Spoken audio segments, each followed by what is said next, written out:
જૈન વિદ્યાર્થી મિત્રો, ઓમ દસમ ક્લાસીસના online platform પર આપનું હાર્દિક સ્વાગત છે। તો વિદ્યાર્થી મિત્રો, તમે અગાઉનો આપણો જીવ વિજ્ઞાનનો વિડીયો જોયો હશે। એ આપણો પાર્ટ 1 હતો।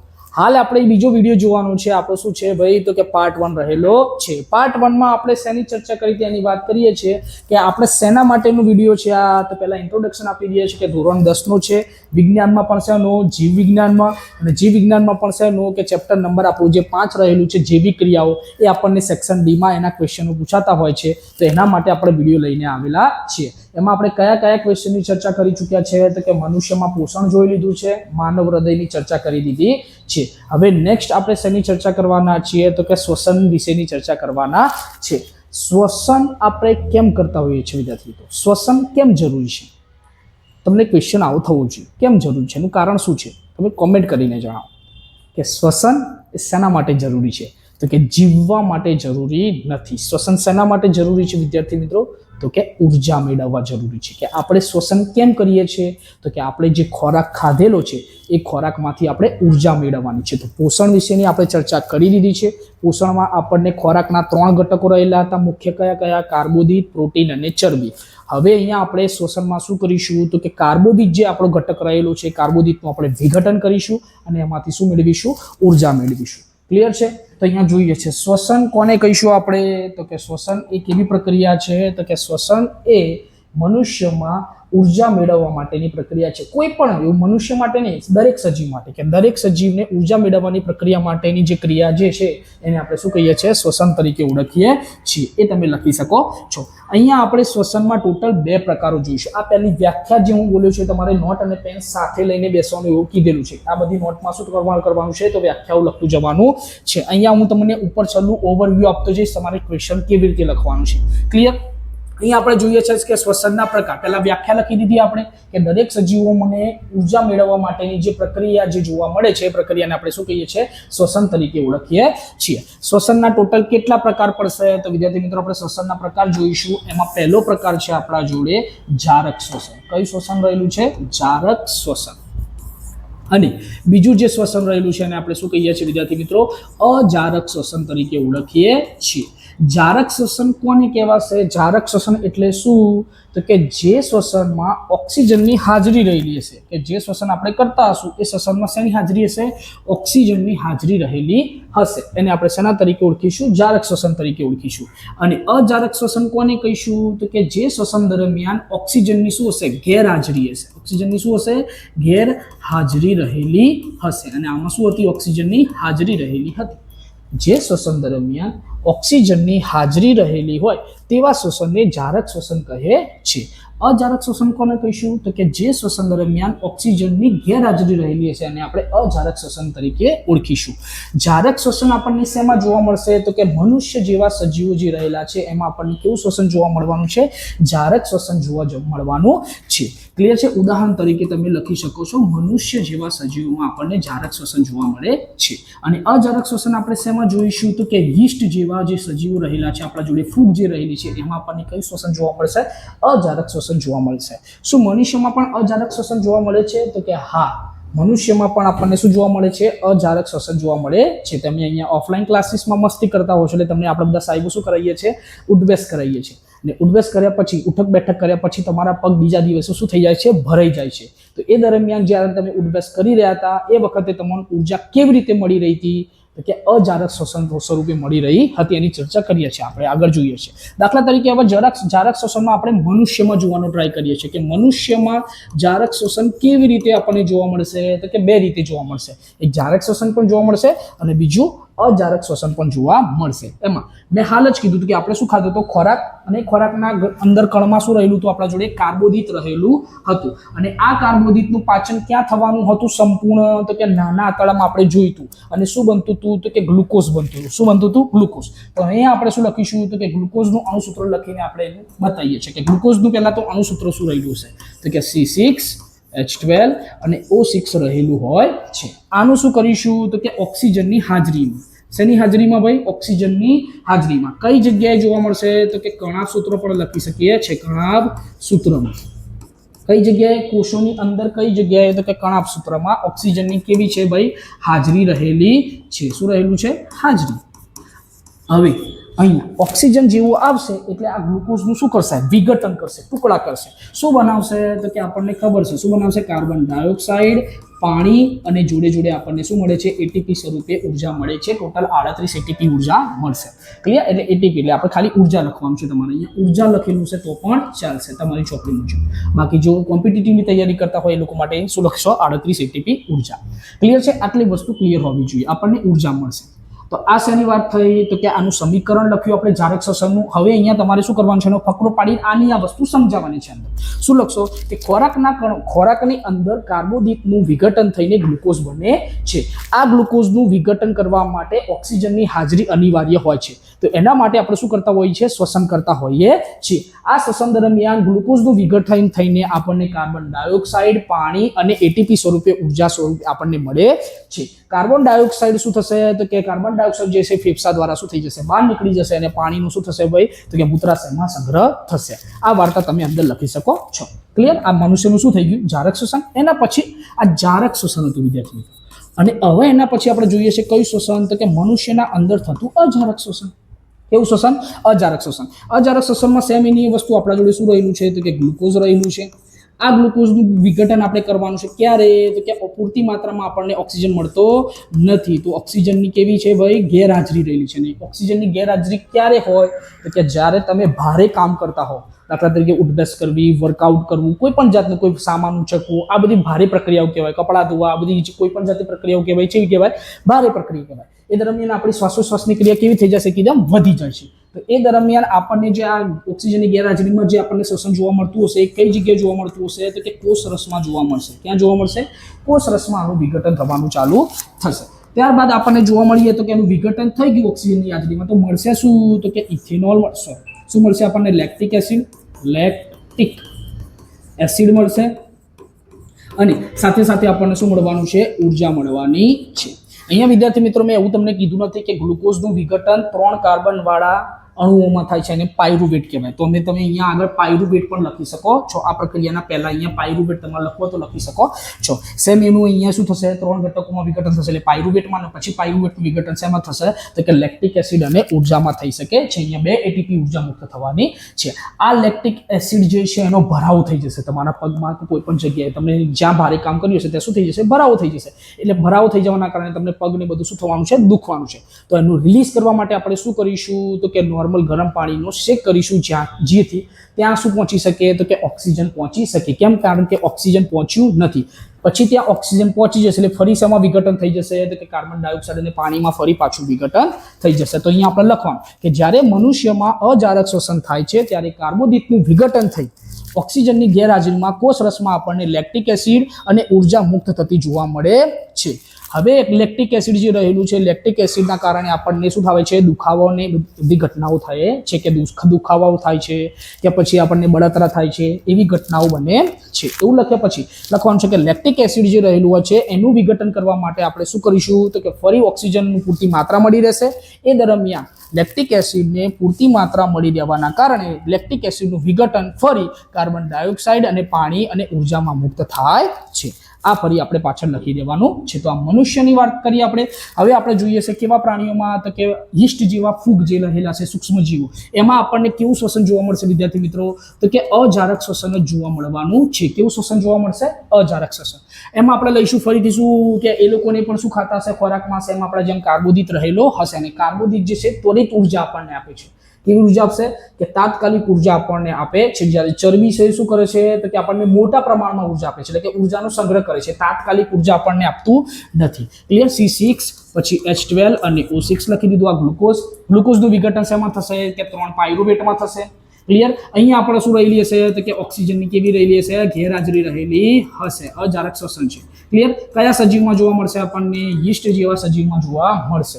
શું છૂટું પડશે તો યાદ રાખવાનું છે, શું છૂટું પડશે? ઇથેનોલ અને પાણી, ઇથેનોલ, કાર્બન ડાયોક્સાઇડ અને ઉર્જા મુક્ત થવાની છે. ઉર્જા આમાં પણ કેટલી મુક્ત થશે? 2 એટીપી થશે.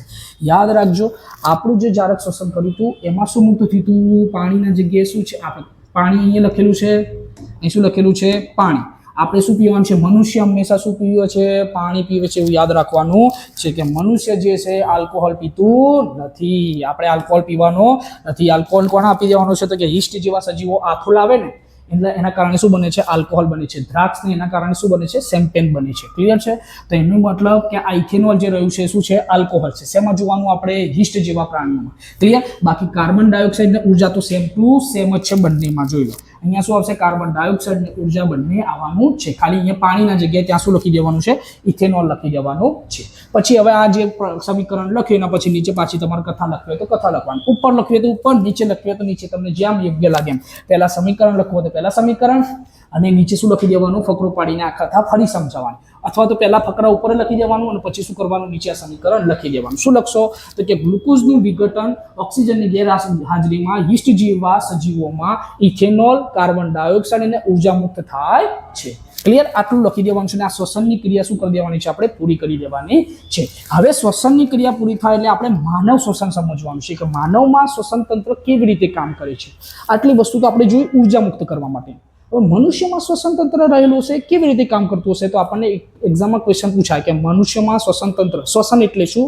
મનુષ્યમાં શ્વસન તંત્ર સમજાવું. તો મનુષ્યના શ્વસન તંત્રની વાત કરીએ છીએ આપણે કે મનુષ્યનું જે શ્વસન તંત્ર રહેલું છે એમાં ક્યાંથી શરૂઆત થશે? તો કે આ નીચેવાળો ભાગ છે મુખ છે, આપણને ખબર છે. ઉપરવાળો ભાગ જે છે શું છે? તો કે નાસિકા છિદ્ર. નાસિકા છિદ્ર રહેલું છે. આ અંદરવાળો ભાગ જે રહેલો છે શું છે વિદ્યાર્થી મિત્રો? તો કે નાસિકા કોટાર છે. શું છે? નાસિકા કોટર.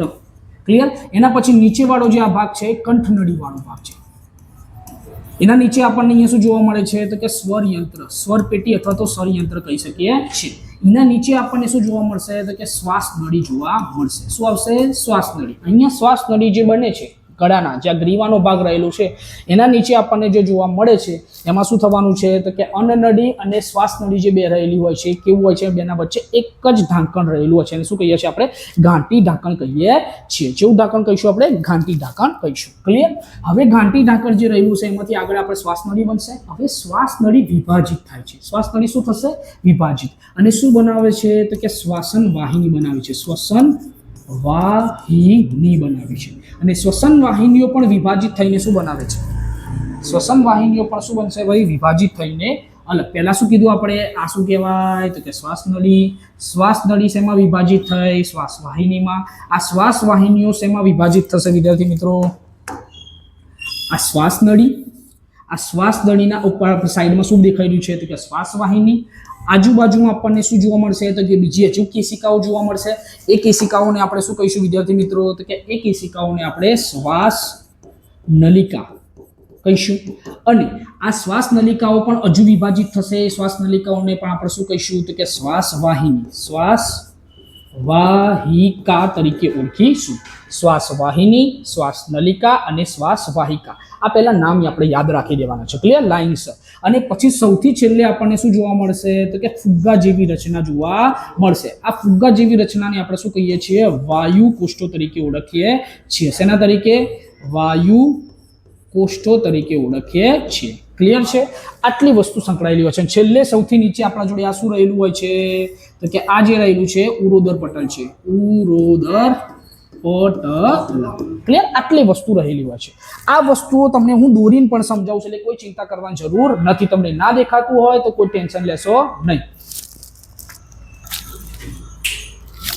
ઓકે, તો વિદ્યાર્થી મિત્રો આપણે અહીંયા જોઈશું તો કે આપણે હવે આ જે આકૃતિ તમને દેખાઈ રહી છે એ આકૃતિ હું તમને દોરીને પણ સમજાવું છું કે તમારે કેવી રીતે દોરવાનું છે.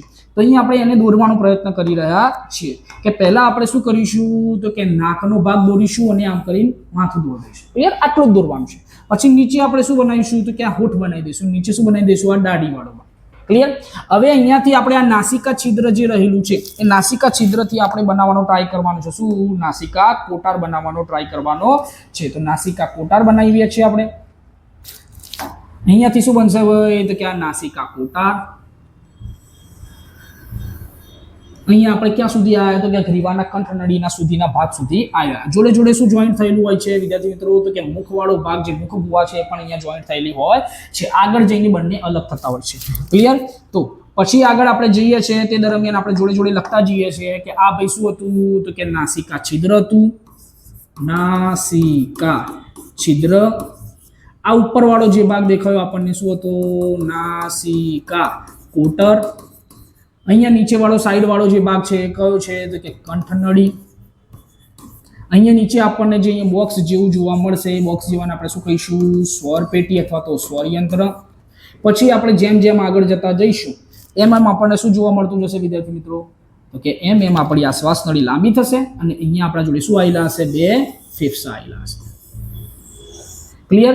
બીજા બાજુનો જે ફેફસું છે એને આપણે શું કરીશું? તો કે અહીંયા રિબ્સ બતાવી દઈશું. કે શું બતાવી દઈશું? હાડપિંજર બતાવી દઈશું.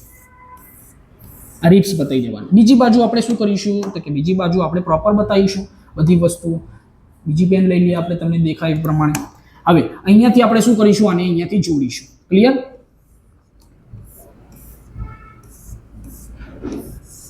આ પ્રમાણે.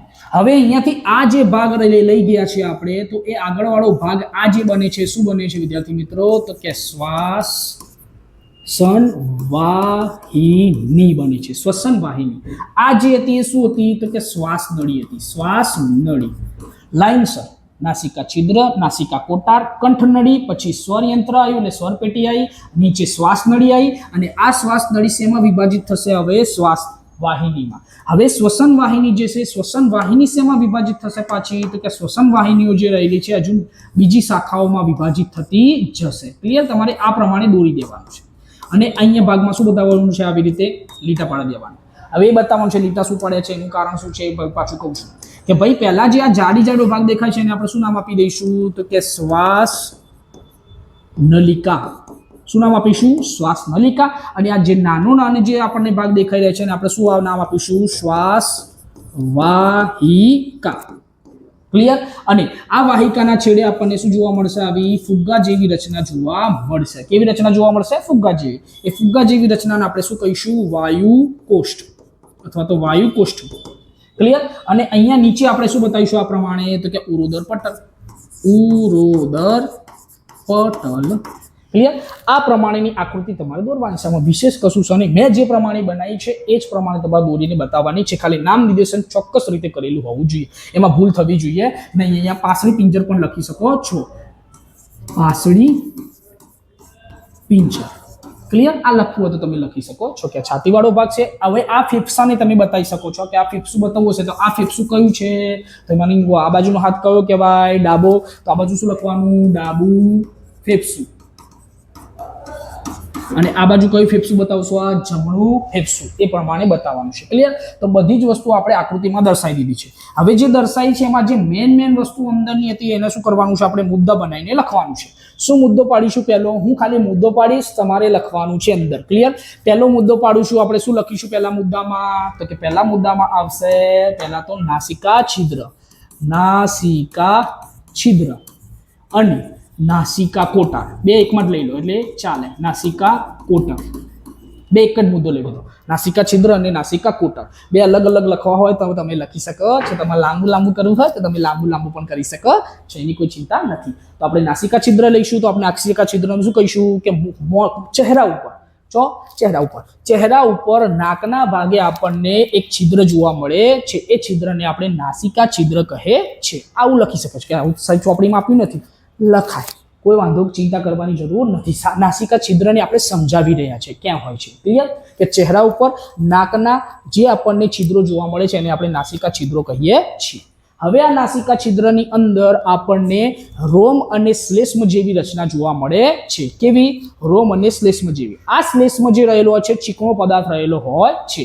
નાસિકા છિદ્ર ચહેરા ઉપર નાકના બે જે છિદ્રો છે એને નાસિકા છિદ્રો કહે છે. નાસિકા છિદ્રોની અંદર આપણને રોમ અને શ્લેષ્મ જેવી રચના જોવા મળે છે. આ શ્લેષ્મ એ ચીકણો પદાર્થ છે જે હવામાં રહેલા ધૂળના રજકણોને શું કરે છે? તો કે ગાળણની ક્રિયા કરે છે. ધૂળના રજકણોને આપણા શરીરના અંદર જવા દેતું નથી, એનું ગાળવાનું કામ કરે છે એટલે ત્યાં ચોંટી જાય છે. ક્લિયર છે? ગાળણની ક્રિયા કરે છે એટલું લખવાનું છે, બીજું કશું લખવાનું નથી. હવે વિશેષ ત્યાં શું બનશે એ લખવાનું છે નહીં. એ જે બને છે તમારે લખવાનું નથી. બીજો મુદ્દો શું બનશે? તો કે હવે જ્યાં હવા છે ત્યાં જવાની નાસિકા કોટાર મારફતે આગળ વધશે ને ક્યાં પહોંચશે? તો કે ગળાવાળા ભાગમાં. કયા ભાગમાં પહોંચશે? ગળાવાળા ભાગમાં. અને એ ગળાવાળા ભાગમાં આપણને શું જોવા મળશે? તો કે આપણને કંઠનળી જોવા મળશે, સ્વર પેટી જોવા મળશે. ગળાવાળા ભાગમાં આપણને શું જોવા મળશે? તો કે ગળું લખી શકો છો, એકલું ગળું લખવું હોય તો ગળું, અથવા તો બંને લખી શકો છો, કંઠનળી અને સ્વર પેટી. ક્લિયર? તો હું અહીંયા હાલ ગળું લખું છું. ગળાવાળા ભાગમાં અંદર આપણે કથા લખવાની છે કે ગળાવાળા ભાગમાં આપણને કંઠનળી અને સ્વર પેટી જોવા મળે છે. નાસિકા કોટા દ્વારા આવેલી હવા કંઠનળી અને સ્વર પેટીમાંથી પસાર થઈને શ્વાસ નળી સુધી પહોંચે છે. આ મુદ્દો લખાઈ ગયો. હવે નીચે આપણે ત્રીજો મુદ્દો લખીશું, કયો? તો કે શ્વાસ નળી. શું લખીશું? શ્વાસ નળી. શ્વાસ નળી જે છે આપણને ગ્રીવાવાળા ભાગમાં જોવા મળે છે. કેવા ભાગમાં જોવા મળે છે? ગ્રીવાવાળા ભાગમાં જોવા મળે છે. અને આ ગ્રીવાવાળા ભાગમાં શ્વાસ નળી ઉપર વલયાકાર, કેવા આકાર? વલય આકાર કાસ્થિમય રચના આપણને જોવા મળે છે. આ કાસ્થિની રચના શું કરશે? તો કે આપણી જે હવા જે છે અંદર બહાર જાય છે અને રૂંધાઈ જવામાં આપણને મદદ કરે છે, કે રૂંધાઈ ના જાય એના માટે મદદ કરે છે. રૂંધાઈ જવા માટે, રૂંધાઈ ના જાય એના માટે આપણને મદદ કરે છે. આવું જ લખવાનું છે. હું જે બોલું છું એ પ્રમાણે તમારે અંદર ઉતારવાનું છે. ક્લિયર? તો શ્વાસ નળી પતી ગયું. એના પછી આપણા જોડે ચોથો મુદ્દો કયો આવશે? કે શ્વાસ નળીમાંથી હવા હવે ફેફસામાં પ્રવેશે છે. ફેફસામાં પ્રવેશે એવું લખી દીધું. હવે એના પછી આપણે નવો મુદ્દો લખવાનો છે. શું? શ્વાસ નળીમાંથી શું બની હતું? શ્વાસન વાહિની બની હતી. શું બની હતી? શ્વસન વાહિની. શ્વાસ નળી જે છે શ્વસન વાહિનીમાં ખુલે છે. આ શ્વસન વાહિનીઓ નાની નાની વાહિકાઓમાં વિભાજિત થાય છે. ક્લિયર? એટલું લખવાનું છે. હવે જે વાહિકામાં વિભાજિત થાય છે વાહિકા લાવવાની. કઈ વાહિકા છે આપણા જોડે? તો કે શ્વસન નલિકા છે. શ્વસન અથવા તો શ્વાસ નલિકા પણ લખી શકો છો. શ્વાસ નલિકા. ક્લિયર? તો હવે આ શ્વાસ નલિકા શું કરશે? તો કે હવે જે હવા હતી કે શ્વાસ વાહિની દ્વારા લાવવામાં આવેલી હવા શ્વાસ નલિકા દ્વારા આગળ વધે છે અને શ્વાસ વાહિકીમાં ખુલે, શ્વાસ વાહિકામાં ખુલે છે. કઈ વાહિકા? શ્વાસ વાહિકામાં ખુલે છે. તો એવું લખવાનું છે. શું લખીશું આપણે? શ્વાસ વાહિકા લખીશું. ક્લિયર? હવે જે આ શ્વાસ વાહિકા છે તો શ્વસન નલિકા દ્વારા આવેલી હવા શ્વાસ વાહિકા દ્વારા શ્વાસ વાહિકાના છેડે રહેલા વાયુ કોષોને ફૂલાવે છે, તેને ફુગ્ગા જેવી રચના બને છે. કેવી રચના બને છે? ફુગ્ગા જેવી રચના. આ ફુગ્ગા જેવી રચના શું છે? તો કે વાયુ કોષો છે. હવે વાયુ કોષો વિશે લખવાનું છે. તો કે વાયુ કોષો જે રહેલા છે એ શ્વસન વાહિકાના છેડે આવેલી ફુગ્ગા જેવી રચના છે. આવું જ લખવાનું છે જે અંદર બોલું છે કે વાયુ કોષો જે છે એ ફુગ્ગા જેવી રચના છે. આ ફુગ્ગા જેવી રચનાની સપાટી ઉપર આપણને રુધિર કેશિકાઓ જોવા મળે છે. વાયુ કોષોની સપાટી ઉપર આપણને શું જોવા મળશે? રુધિર કેશિકાઓ જોવા મળશે. આ રુધિર કેશિકાઓ શું કરતી હશે? તો કે કાર્બન ડાયોક્સાઇડ યુક્ત રુધિર લાવતી હશે અને કાર્બન ડાયોક્સાઇડ યુક્ત રુધિર શું કરશે? તો કે શ્વાસનમાંથી શોષાશે અને આપણે જે શ્વાસ લીધો છે એનું જે ઓક્સિજન રહ્યો તો ક્યાં જતો રહેશે? રુધિરમાં પાછો જતો રહેશે. એટલે કાર્બન ડાયોક્સાઇડ આપણા શરીરના બહાર નીકળી જશે અને ઓક્સિજન આપણા શરીરના અંદર રુધિરમાં ભળી જશે. ક્લિયર છે? આટલી વસ્તુ અંદર લખવાની છે. યાદ રહી જવી જોઈએ. જો ના સમજણ પડતી હોય તો બેક કરીને પાછું જોઈ લેવાનું કે સાહેબ શું કહેવા માંગે છે, તમને ખબર પડવી જોઈએ. અને આ જ વસ્તુ અંદર આપણે લખીને આવવાની છે. તો વાયુ કોષોની ચર્ચા થઈ ગઈ. હવે છેલ્લી વસ્તુ વધે છે આપણા જોડે. શું? તો કે ઉરોદર પટલ. શું વધે છે? ઉરોદર પટલ. ઉરોદર પટલમાં આપણને કેવી ઘટના જોવા મળશે? તો કે જ્યારે આપણે શ્વાસ લઈએ છીએ, અંદર લખવાનું છે કે જ્યારે આપણે શ્વાસ લઈએ છીએ તે દરમિયાન આપણા ફેફસા ઉપરની બાજુએ ઉપસી આવે છે અને ઉરોદર પટલ છે કઈ બાજુ જશે? તો કે ચપટો બનીને નીચે બાજુ જશે. જેથી શું થશે? તો કે આ છાતીવાળા ભાગમાં અહીંયા શું થશે? તો કે હવા ભરાશે અને એ હવા દ્વારા વાયુ કોષો શું કરશે? તો કે એની સપાટી દ્વારા કાર્બન ડાયોક્સાઇડ ખેંચી લેશે, કાર્બન ડાયોક્સાઇડનું શોષણ કરશે અને ઓક્સિજનને શું કરે છે? રુધિરમાં ભેળવી દે છે. ક્લિયર છે? તો આ ઉપસી આવે ત્યારે, શ્વાસ લીધો ત્યારે. હવે ઉચ્છ્વાસ દ્વારા પણ શું થશે? તો આવું એક માર્કમાં, બીજો 2-3 માર્ક્સમાં પણ ક્વેશ્ચન પૂછાય છે કે શ્વાસોશ્વાસની ક્રિયા સમજાવો. તો શ્વાસોશ્વાસની ક્રિયામાં ખાલી આવ્યો જે ઉરોદર પટલ વાળું જે હું બોલી રહ્યો છું એ જ લખવાનું હોય છે. ક્લિયર? તો આ પહેલો ફકરો થઈ ગયો. હવે બીજો ફકરો આપણે શું લખીશું? તો કે હવે આપણે ઉચ્છ્વાસ છોડીએ છીએ. શું કરીએ છીએ? શ્વાસને બહાર છોડીએ છીએ. તો બહાર છોડતી વખતે આપણા ફેફસા ક્યાં જશે? અંદરની બાજુ બેસશે અને ઉરોદર પટલ જે રહેલો છે કઈ બાજુ આવશે? ઉપરની બાજુ આવશે. કઈ બાજુ આવશે? ઉપરની બાજુએ આવશે. તો મને કહો અહીંયા જે હવા ભરાયેલી હતી બધી ક્યાં જતી રહેશે? ઉપરની બાજુ ખસવાના કારણે ઉપર જશે. ક્લિયર છે? એટલે કાર્બન ડાયોક્સાઇડ શું થશે? આપણા શરીરમાંથી મુક્ત થઈ જશે, બહાર જતો રહેશે. કારણ કે આપણા શરીરમાં કાર્બન ડાયોક્સાઇડ જે છે એ સારો છે નહીં, હાનિકારક પદાર્થ રહેલો છે. ક્લિયર? તો આટલી વસ્તુની ચર્ચા થઈ કે ઉરોદર પટલમાં આપણે શું લખીશું. તો આખો પ્રશ્ન આપણો પૂરો થઈ ગયો. કયો? કે માનવમાં શ્વસન. એની આપણે આખી ચર્ચા કરી દીધી છે. એમાં કયા મુદ્દા પાડીને તમારે લખવાના છે એ પણ આપણે લખી દીધા છે અને આ પ્રમાણે તમારે શું કરી દેવાની છે? આકૃતિ પણ સાથે બનાવી દેવાની છે. હવે છેલ્લો ક્વેશ્ચન આપણા જોડે રહેલો છે કયો? તો કે આપણે માનવની જ બધી વસ્તુ લીધી છે, વનસ્પતિ વાળી પણ હજુ આપણે કોઈ વસ્તુ લીધી નથી. માનવમાં આપણને શું જોવા મળે છે? તો કે હવે ઉત્સર્જન જોવા મળે છે. ટોટલ આપણે 4 પ્રક્રિયાઓ ભણ્યા. પહેલી પોષણ વાળી, બીજી જે પરિવહન હતી એમાં હૃદય વિશેની ચર્ચા કરી. ત્રીજી વસ્તુ આપણે વાત કરી શેની, તો કે હાલત જોઈ, એ વસ્તુ આપણા જોડે શું હતી, તો કે શ્વસન તંત્ર રહેલું હતું. અને છેલ્લી વસ્તુ આપણા જોડે જે રહેલી છે કઈ છે, તો કે ઉત્સર્જન છે, કે આપણા શરીરમાં હવે આ ઉર્જાને બધું મેળવ્યું છે, એ દરમિયાન ઘણા હાનિકારક પદાર્થો મુક્ત થયા છે. એ તમામ પદાર્થોને આપણે શું કરવાના છે, શરીરની બહાર ત્યાગ કરવાના છે. તો એના માટેની જે ક્રિયા છે ને આપણે શું કહીએ છીએ, ઉત્સર્જન તરીકે ઓળખીએ છીએ. તો ઉત્સર્જનની વ્યાખ્યા તમારે કેવી લખવાની, તો કે માનવ શરીરમાં બિનજરૂરી નકામા પદાર્થોને દૂર કરવાની ક્રિયાને ઉત્સર્જન કહે છે. માનવ શરીરમાંથી બિનજરૂરી હાનિકારક પદાર્થોને શરીરના બહાર ત્યાગ કરવાની પ્રક્રિયાને ઉત્સર્જન તરીકે ઓળખવામાં આવે છે. ક્લિયર? તો ઉત્સર્જનની વ્યાખ્યા થઈ એ તમારે લખી દેવાની. એના પછી આપણે ઉત્સર્જનમાં આપણે જોઈએ છે શું, તો કે મેન મુખ્ય આપણી સાથે સંકળાયેલું છે શું, તો કે ઉત્સર્જન તંત્રમાં આપણા જોડે એક જોડ શું આવે છે, કિડની આવે છે. આ જે પ્રમાણે હું આકૃતિ દોરું છું એ જ પ્રમાણે તમારે શું કરી દેવાની છે, આકૃતિ દોરી દેવાની છે. અહીંયાથી આપણે શું કરીશું, તો કે બે આપણે વાહિનીઓ લાવીશું. એ વાહિનીમાં એક ઉપરની બાજુ જવા દઈશું આ પ્રમાણે, અને બીજી નીચે લાવીશું. સેમ એની વસ્તુ આપણે અહીંયા પણ કરીશું. ક્લિયર? આ પ્રમાણે બે વાહિનીઓ બતાવી દઈશું. હવે આ વાહિનીઓમાંથી આપણે શું કરીશું, તો કે બીજી વાહિનીઓ બહાર કાઢીશું. હવે આ કઈ વાહિનીઓ છે એ પણ કહું છું, ને આ કઈ વાહિનીઓ રહેલી છે એનું પણ નામ આપીએ છીએ આપણે, બરોબર. પછી પહેલા અહીંયા આપણે શું જોડી દઈશું, તો કે આ પ્રમાણે આપણે જોડી દઈશું શું, મૂત્રાશય. શું જોડી દઈશું વિદ્યાર્થી મિત્રો, મૂત્રાશયનું જોડાણ કરી દીધું. હવે આપણે આનું નામ નિર્દેશન કરી દઈશું. જો કેટલી વાર લાગે છે દોરતા, 5 સેકન્ડથી વધારે સમય લાગતો નથી. 5 થી 10 સેકન્ડમાં આપણે આકૃતિ દોરી દઈએ છીએ. તો એ જ પ્રમાણે તમારે કરવાનું છે કે આકૃતિમાં ઝાઝુ સમય બગાડવાનો થતો નથી. આકૃતિ આપણે આ પ્રમાણે દોરીને એનું પ્રોપર નામ નિર્દેશન કરેલું હોવું જોઈએ. કેમ? કારણ કે પેપર આપણું જો લેન્ધી હશે તો પાછળના બીજા જે ક્વેશ્ચનો હશે રહી જશે. તો આપણે સમયનો સદુપયોગ કરીને આ પ્રમાણે આકૃતિ બનાવવાની છે. ક્લિયર? આ બાજુ આપણે જે લખીશું એ આપણા જોડે શું છે, તો કે મૂત્રપિંડ છે. શું છે? મૂત્રપિંડ. હવે આ કયું મૂત્રપિંડ કહેવાય, તો કે જમણી બાજુનું મૂત્રપિંડ કહેવાય. અને આ કયું મૂત્રપિંડ રહેલું છે, તો કે ડાબી બાજુ વાળું મૂત્રપિંડ રહેલું છે. ક્લિયર? હવે આપણે જોયું તો એમાં આ બંને વસ્તુ આપણને જે દેખાતી હતી એ શું હતી, તો કે એક શીરા છે અને બીજી વસ્તુ શું છે વિદ્યાર્થી મિત્રો, તો કે ધમની છે. ક્લિયર? તો ધમની અને શીરા રહેલી છે. ધમની અને શીરાનું કામ શું છે, રુધિરને લઈને આવવાનું કામ છે અને રુધિરને લઈ જવાનું કામ છે. ક્લિયર? હવે આપણને આ જે બંને જોવા મળી રહ્યું છે એ બંને શું છે, તો કે મૂત્રવાહિની. અહીંયા નીચે શું રહેલું છે, તો કે મૂત્રાશય. અને છેલ્લે આપણને શું જોવા મળે છે, તો કે મૂત્ર માર્ગ જોવા મળે છે. મૂત્ર માર્ગ. ક્લિયર? આટલી વસ્તુ આપણને જોવા મળે છે, બીજું કંઈ જોવા મળતું નથી. હવે આપણે શું કરીશું, આને સમજાવીશું. અંદર લખવાનું છે, કંઈ વિશેષ છે નહીં. અહીંયાથી લખવાનું ચાલુ કરીશું કે માનવ ઉત્સર્જન તંત્રમાં આપણી સાથે એક જોડ મૂત્રપિંડ, એક જોડ મૂત્રવાહિની, એક મૂત્રાશય અને મૂત્ર માર્ગ રહેલો હોય છે. તો આવું વાક્ય પહેલા લખી દીધું. એ વાક્ય લખાઈ જાય એના પછી આપણે દરેકના શું હલવાના છે, તો ટોપિકના નામ આપીને લખવાનું છે.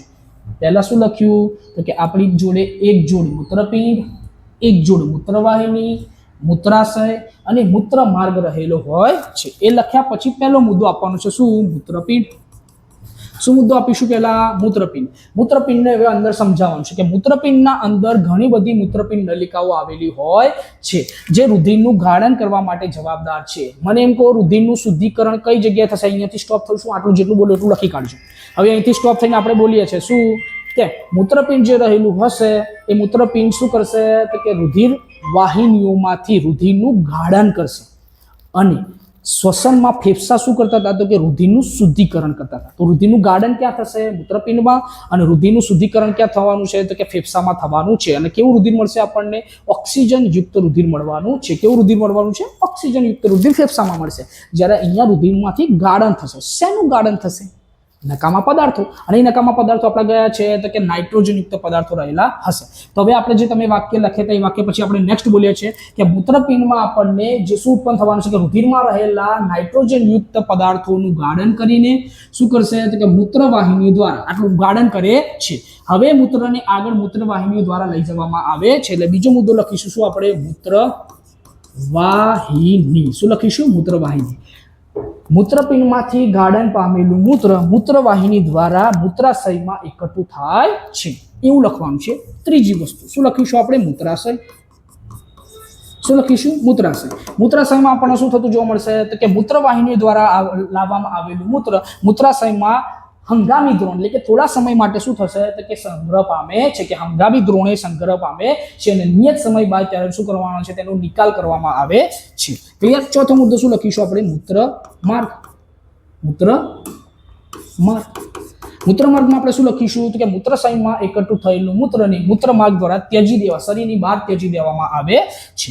ક્લિયર. આટલી વસ્તુ થઈ આમાં મૂત્રપિંડ નલિકામાં, આ મૂત્રપિંડ આપણે ઉત્સર્જન તંત્રમાં. હવે ઉત્સર્જન તંત્રમાં હજુ તમારે વિશેષ ઉમેરીને લખવું હોય તો શું લખી શકો છો આમાં તો કે રુધિર જે હતું રુધિરનું ગાળન થતું હતું, એ રુધિરના ગાળન દરમિયાન શું ઉત્પન્ન થશે તો કે ઘણા બધા નાઇટ્રોજન યુક્ત પદાર્થો ઉત્પન્ન થશે. આ નાઇટ્રોજન યુક્ત પદાર્થોનું રુધિર દ્વારા ગાળન કરી દેવામાં આવશે. એ ગાળન કરેલા જે તત્વો જે રહેલા હશે એને શું કરવામાં આવશે તો કે મૂત્રવાહિની દ્વારા મૂત્રાશયમાં એકઠા કરવામાં આવશે અને મૂત્રમાર્ગ દ્વારા એને શું કરી દેવામાં આવશે? ત્યજી દેવામાં આવે છે. તો આટલા ઉત્સર્જન તંત્રની વાત થઈ. એના પછી તમને હજુ એક વિશેષ પ્રશ્ન પૂછાતો હોય છે. કયો રહેલો હોય છે તો કે મૂત્રપિંડ નલિકા વિશેની માહિતી પૂરેપૂરી આપણને આપો. મૂત્રપિંડ નલિકા માટેનો પ્રશ્ન આપણને પૂછાય છે. તો એમાં આપણે શું લખીશું તો કે મૂત્રપિંડ નલિકામાં સેમ આની આ જ કથા કરવાની છે કે પહેલા એક ફકરો બનાવીશું. શું બનાવીશું? ફકરો. હવે હું જે ફકરામાં બોલી રહ્યો છે તમામ વસ્તુ તમારે નોટ ડાઉન કરવાની છે. હું ખાલી તમને અહીંયા આકૃતિ દોરીને સમજાવી દઈશ. ક્લિયર છે? હવે નોટ ડાઉન કરતા જજો કે શું કહેશે આપણને તો કે મૂત્રપિંડ નલિકા અથવા તો માનવ ઉત્સર્જન તંત્રમાં ઘણી બધી પ્રક્રિયાઓ દ્વારા શરીરની પોષણની જે પ્રક્રિયાઓ હતી, શ્વસનની પ્રક્રિયાઓ હતી, એ તમામ પ્રક્રિયાઓ દ્વારા ઉત્સર્ગ પદાર્થો મુક્ત થાય છે. આ ઉત્સર્ગ પદાર્થો આપણા શરીર માટે કેવા હોય છે? હાનિકારક રહેલા હોય છે. તેથી તેમને શરીરના બહાર ત્યજી દેવા એ ખૂબ જ જરૂરી છે. તો એને ત્યજવા માટે આપણા જોડે શું રહેલું હોય છે તો કે મૂત્રપિંડનું ગાળન રહેલું હોય છે. આ ગાળન દ્વારા આપણે શું કરીશું તો કે મૂત્રમાર્ગમાંથી રુધિર જે છે રુધિર અલગ કરીશું અને ઉત્સર્ગ દ્રવ્ય પદાર્થો શું કરીશું? આપણે છૂટા પાડતા જઈશું. ક્લિયર છે? અને ક્યાં ભેગા થવાના હતા? મૂત્રાશયમાં. પણ હવે જોવાનું છે મૂત્રપિંડના અંદર. હવે આપણે જોઈશું શું કે આ ફકરો લખી કાઢીએ પહેલો. એ પહેલા ફકરામાં હવે આપણે શું લખીશું કે મૂત્રપિંડના અંદર, મૂત્રપિંડના અંદર ઘણી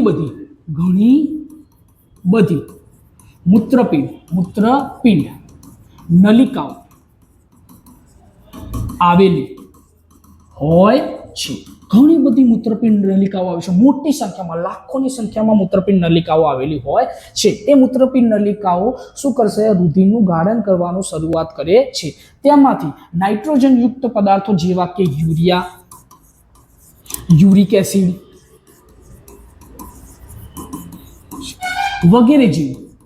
વગેરે જેવા તત્વોને રુધિરમાંથી અલગ કરે છે. વગેરે જેવા તત્વોને શું કરી દેશે? રુધિરમાંથી અલગ કરશે. તે દરમિયાન આપણને બાઉમેનની કોથળી, કઈ કોથળી ભાઈ? બાઉમેનની કોથળી જેવી રચનામાં રુધિર કેશિકાઓ ગુચ્છ જોવા મળે છે. શું જોવા મળે છે? રુધિર કેશિકાઓનું ગુચ્છ જોવા મળે છે. આ ગુચ્છો દ્વારા પણ શું કરવામાં આવશે તો કે આ મૂત્રપિંડ નલિકાઓ છે, બધું ગુચ્છ શું છે તો કે મૂત્રપિંડ નલિકાઓ છે. તો કે આ બાઉમેનની કોથળીમાં આપણને ઘણી બધી સંખ્યામાં રુધિર કેશિકાઓનું ગુચ્છ જોવા મળે છે. ત્યારે રુધિરનું ગાળન થયા બાદ તેનું ધીમે ધીમે આપણે શું કરીશું તો કે સંગ્રહણ નલિકામાં એનું સંગ્રહ કરતા જઈશું. અને સંગ્રહણ નલિકામાં સંગ્રહ થયા બાદ આ પદાર્થ રુધિરમાં શું બીજી વસ્તુ હોય તો તમે જોઈ લેજો. જોડે જોડે કે કાર્બોદિત પદાર્થ રહેલો હશે, પ્રોટીન વાળી વસ્તુ રહેલી, કાર્બોદિત એટલે ગ્લુકોઝ કહેવાય, અને જોડે જોડે શું રહેલું હશે? એમિનો એસિડ પણ રહેલું હશે. તો એ રુધિર પાછું લઈ જશે અને આ યુરિક એસિડ, યુરિયા જેવા નાઇટ્રોજન ઉત્સર્ગ પદાર્થોને શું કરશે? છૂટા પાડી દેશે, એનું ગાળન કરશે. વારંવાર આ પ્રક્રિયા શું થતી રહેશે? ચાલુ રહેતી રહેશે. કેમ? કારણ કે મૂત્રપિંડ નલિકાઓ કેવી હશે? લાખોની સંખ્યામાં રહેલી હશે, એટલે એનું ગાળન થયા કરશે. જોડે ચોપડી જે હશે તમારી જોડે, કોઈ પણ જાતનું પાઠ્યપુસ્તક તમારી જોડે રહેલું હોય એને સાથે લઈને બેસજો. આ બધી વસ્તુ હું જે બોલી રહ્યો છું એનું અંદર હશે. ક્લિયર છે? એટલે એનું યાદ રાખીને કેવી રીતે લખવાનું છે એનો ટ્રાય કરજો. ડન છે? એના પછી સંગ્રહ નલિકામાં શું થશે? એનું સંગ્રહ થશે. ત્યારબાદ આપણે શું કરી દઈએ છીએ તો કે આ બધા તત્વોનું મૂત્રાશયમાં એકઠા કરીને તેનો ત્યજી દઈએ છીએ. ક્લિયર? આની આકૃતિ આપણે કેવી રીતે બનાવવાની છે તો કે આકૃતિમાં વિશેષ કંઈ હોતું નથી. શું કરવાનું છે તો કે આપણે વૃક્ષ જેવી જે રચના બનાવીએ છીએ ને એવું બનાવવાનું ટ્રાય કરવાનું છે. કે અહીંથી આ ભાગ આ બનાવીશું ડાળી જેવો, અહીંથી એક ભાગ આવી રીતે ડાળી જેવો બનાવીશું. એ પ્રમાણે ડાળી જેવો ભાગ બનાવતા જઈશું. ક્લિયર છે? હવે નેક્સ્ટ અહીંથી લઈશું, આટલા સુધી રાખીએ છીએ આ પ્રમાણે. ક્લિયર? પછી અહીંયાથી એક ડાળી જેવો ભાગ બનાવીશું અને આવી રીતે જોડી દઈશું. અહીંયાથી આપણે શું કરવાનું છે તો કે ફરી નીચે લાવવાનું છે. આવી રીતે યુ આકાર બનાવીશું. યુ આકાર બનાવ્યા પછી અહીંયા આપણે શું બનાવીશું તો કે બાઉમેનની કોથળી બનાવીશું. આ 52 બેનની કોથળીમાં આપણે શું કરી દઈશું તો કે આ રુધિર કેશિકાઓનો ગુચ્છ જોડી દઈશું. અહીંયા ઘણી બધી રુધિર કેશિકાઓ આવેલી હશે તો એ આ પ્રમાણે જોડી દઈશું આપણે.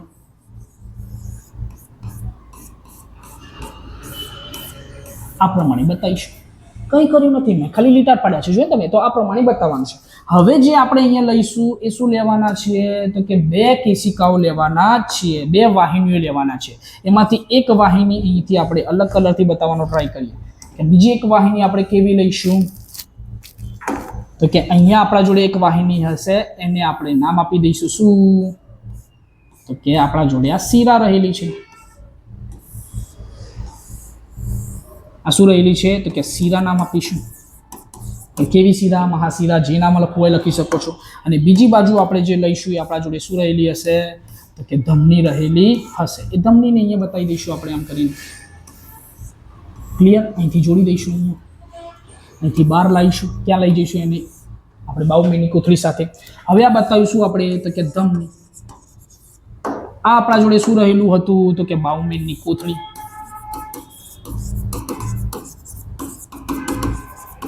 આ આપણા જોડે શું હતી તો કે સંગ્રહ નલિકા. અને અહીંયા આપણને શું જોવા મળે છે તો કે 52 બેનની કોથળીના અંદર રુધિર કેશિકા ગુચ્છ જોવા મળે છે, એટલે કે ગુચ્છો જોવા મળે છે. શેનો ગુચ્છો? કેશિકાઓનો. કેશિકા ગુચ્છ જોવા મળે છે. આ પ્રમાણેની આકૃતિ આપણે શું કરી દેવાની છે? દોરી દેવાની છે. આ પ્રમાણે તમે દોરી ના આવ્યા છો તો તમારું સેચ પણ કંઈ ખોટું પડવાનું છે નહીં. ખાલી નામ નિર્દેશન પ્રોપર થયેલું હોવું જોઈએ. ડન છે? તો આપણે શેની ચર્ચા કરી દીધી છે વિદ્યાર્થી મિત્રો તો કે ટોટલ ચેપ્ટર નંબર 5 જે છે એમાં મનુષ્યને લગતા તમામ પ્રશ્નો જે પૂછાતા હોય છે આપણને, મનુષ્ય શ્વસન તંત્ર અથવા તો મનુષ્યના જે તંત્રો રહેલા છે તંત્રોના જેટલા પણ ક્વેશ્ચન હતા બધા જ ક્વેશ્ચનની આપણે ચર્ચા કરી છે. પહેલો ક્વેશ્ચન આપણા જોડે કયો હતો તો કે મનુષ્યમાં પોષણ રહેલું હતું. એના પછી એ પોષણની આપણે વધારે ચર્ચા કરેલી છે. એના પછી માનવ હૃદય જે રહેલું તે માનવ હૃદયની આપણે ચર્ચા કરી દીધી છે પૂરેપૂરી. એના પછી આપણે શ્વસનની હાલ ચર્ચા કરી આજના વિડીયોમાં. એ શ્વસન વિશે આપણે સંપૂર્ણ સમજી ગયા છે. મનુષ્યમાં શ્વસન તંત્ર જે રહેલું તે એના વિશેની ચર્ચા કરી દીધી છે આપણે. અને લાસ્ટ વન આપણે શું જોઈ લીધું છે કે માનવ ઉત્સર્જન તંત્ર. અને માનવ ઉત્સર્જન તંત્રમાં સાથે સાથે આપણને નલિકાનું જે પૂછાય છે કે માનવ ઉત્સર્જન તંત્રમાં નલિકા દ્વારા શું કરવામાં આવે છે, ઉત્સર્જન કેવી રીતે કરવામાં આવે છે, તો એની પણ ચર્ચા આપણે કરેલી છે. ક્લિયર? તો એ પ્રમાણે તમારે શું કરવાની છે? આકૃતિ દોરીને તૈયાર કરી દેવાનું છે. તો જો વિદ્યાર્થી મિત્રો આપને વિડીયો પસંદ આવ્યો હોય તો વિડીયોને લાઇક, શેર અને સબસ્ક્રાઇબ કરવાનું ભૂલવાનું થતું નથી. અને આ તમામ વસ્તુ નોટ ડાઉન કરી દેજો. આમાંથી એક્ઝામમાં તમને પ્રશ્ન જોવા મળશે. તો ફરી મળીશું એક સરસ મજાના વિડીયો સાથે. ત્યાં સુધી જય હિન્દ, જય ભારત.